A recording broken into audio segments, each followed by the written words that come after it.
Hey, how's it going, everybody? It's Jazzy, News Store Sasquatch here, and we're doing the horror movie Friday night kind of start here. It's Friday night. It's October 11th. Um, the 11th new movie, horror movie for me this month. I saw Psycho Gorman, directed by Steven Stansky. I like the movie. It's really funny. You get this like evil guy, this evil creature thing, and like he's ran by this little amulet, and little girl gets it. The little girl's kind of more psycho than this evil thing, and he just keeps trying to kill him. And it's really humorful. A lot of good stuff in it. A lot of cool like backstory for the Psycho Gorman, the killer here. It was interesting. You think it wouldn't be as complex as it was, especially being kind of a B movie, but it was really good. The makeup and stuff like that. It took forever for this dude to be in there. Testament to that. Um, the girl, like I said, she's more psycho. She ends up being more psycho than the bad guy. She kind of it's funny to have him when she first finds out because she has him do exactly what a little kid would do, like mess with her brother and do stuff like that. The brain kid is funny. There's a lot of good stuff about it. Reminds me of old trauma movie. Definitely gonna be in the top 10 list for next week. I mean, that was really good. I bet it won awards. I think it came out in 2020. It said. See, some of the IDBs of 2020, some of 2022 on the Shutter. So it really probably depends on when they picked it up. I bet it like won a couple of band festivals and stuff like that. That's why it's rated 2020. So that's why it was on that. But good start to the new week, I guess. Great movie. Definitely recommend it. It's on Shutter. Have a good one, guys. Hey, how's it going, everybody? It is October 12th. It's 12th day of the 12 of 31 new horror movies for me. I watched Deer Camp by L. Van Dyke Schmittenbach or whatever, some weird name. Um, Very good movie. Outpacked its, outpunched its budget by a lot. If anything, I wish this movie would have had a little bit of a budget and maybe would have got some better actors. I think it would have been better. 5.7 on IMDb. It's very simple concept. It's two friends go hunting in the woods in 1986.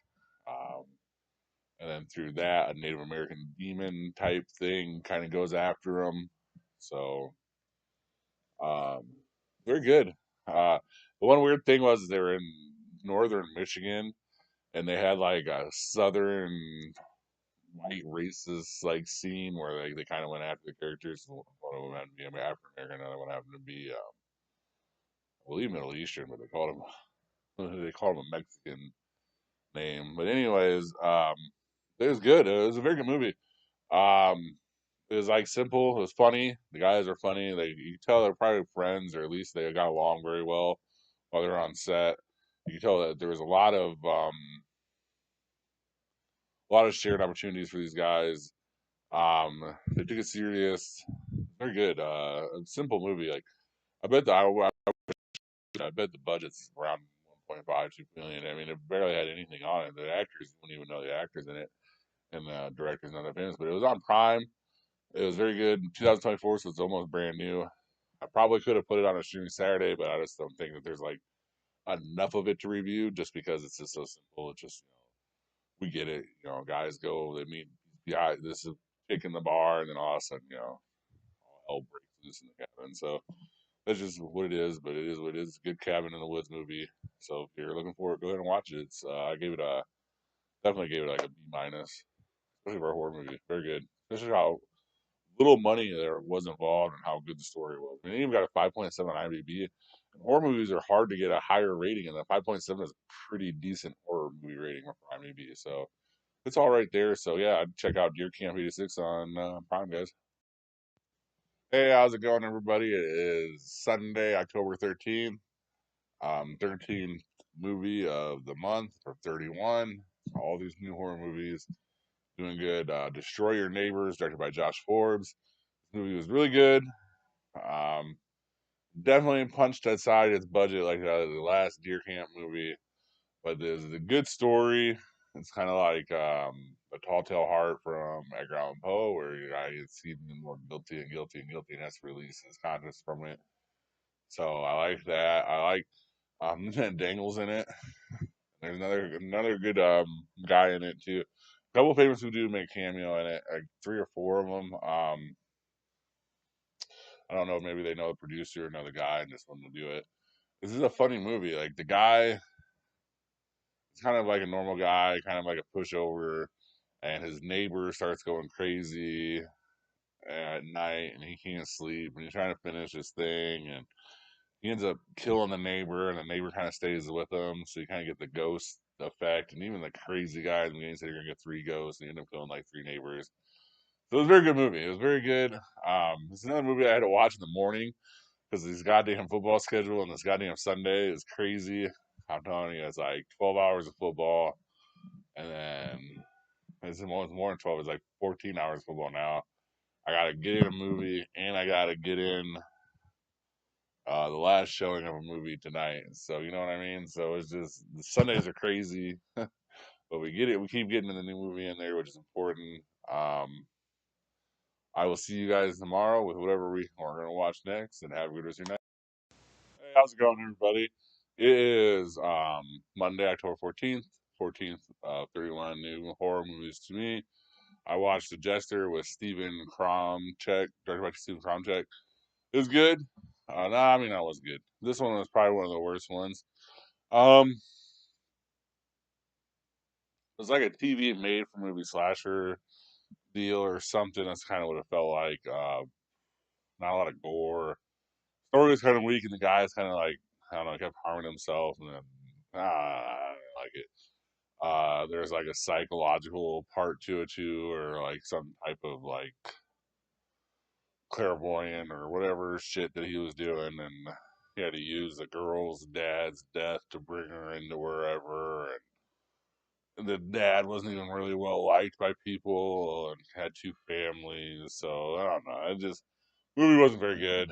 Um, definitely enough. Definitely gonna feel it. Probably be one of the last movies that you rank on so far I've watched. It's too bad. We were on a good streak here of good ones. Um, this one just was a dud. Uh, I don't know. I don't know what it was. Maybe it's just because I was done with the clown ones. After watching like Terrifier 3 and those. Yeah, fuck it. It's kind of reminded me of like a rip off of Terrifier. So that I mean that's a matter of fact what I thought. Like this clown's like a Terrifier rip off. So I didn't like it. Um, yeah, that's all I'm gonna say about it. Don't watch it. Don't find it. Don't watch it. You probably won't like it. Hey, how's it going? It's Tuesday, October 15th. I watched Black Friday, directed by Casey Tabot. This actually had some stars in it: Devin Sawa, Bruce Campbell, a couple other people you can name here and there. It is about a Friday shopping spree at a toy store, and everyone kind of turns into a zombie, kind of into a big monster at the end. Very good movie. It's definitely gonna hit the one at the top of the list. I have no idea how I missed it when it came out in 2021. Doesn't make sense to me. It has Bruce Campbell in it. It has a couple other stars in it. I must have just missed it. I mean, a lot of these things get in the shuffle. And I bet it says 2021 here, and it might have came out in 2019, and then it got passed around to COVID and everything like that. So sometimes you miss these movies, and I'm glad I got to see it. This one was actually on Prime. That's where most of the other ones were on Shutter. So we're kind of Prime Shutter, anyways. That's why I have them linked together. I'm sure most people do, or you can get them linked together. So that's how I have it.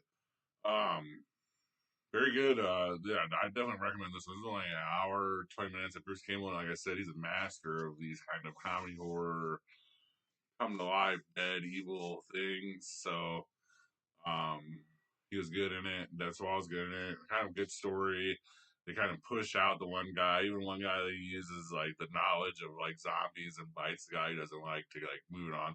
There's a lot of good stuff in this movie, so I would definitely recommend it. Go ahead and check it out. It is on Prime for free, or on Prime as long as you have the membership. And thank you guys very much. See you guys tomorrow. Hey, it's I'm back here. It is Wednesday, October 16th. We are 16 movies in, so we are officially over halfway, or about no matter which way you look at it, we're over halfway for the month. 13 Fanboy, directed by Deborah Voorhees. This movie was a lot of fun. It had all the old people from Friday the 13th. We had two old Jasons. We had a couple of the final girls, a couple people, and then Corey Feldman. So we had just a bunch of people from all the old Friday the 13th franchises. I mean, I had not heard of this movie again. Wasn't even planning on watching this movie. I just was on Paramount Plus. I saw it. I read what it was about and kind of started it. And I was like, well, I'm gonna kind of go with it for what we're doing because it's perfect. Very creative, very good. I think that they got bored and kind of cooped up during the pandemic, probably, and that's how this all came about. It's funny to watch an old lady be a final girl and our older lady being a final girl. Nothing wrong with it. I'm just saying it's kind of funny to watch. It's like your grandma saving the day, or your grandma um, being the one that's being trapped instead of like a teenager. Like, really done. Very good movie. Not a very good movie, but very good concept for a movie.